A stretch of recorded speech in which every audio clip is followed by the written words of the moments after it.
Gusto nyo bang matuto ng Delta Exeter? Madali lang yan.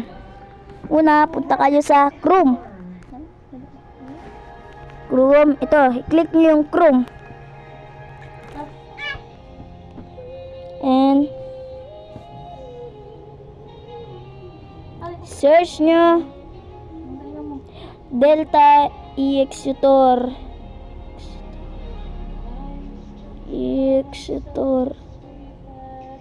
Ay, mali. Wrong spell pala.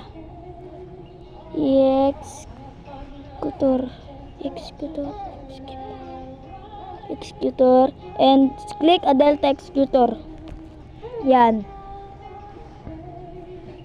And click the Android.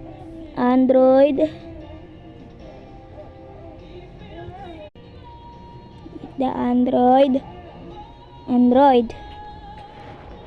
Yan. Click nyo lang.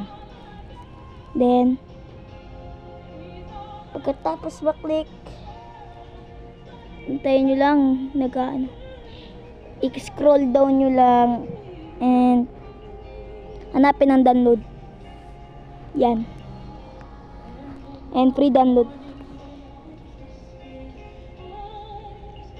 And teka lang, nagda-download content.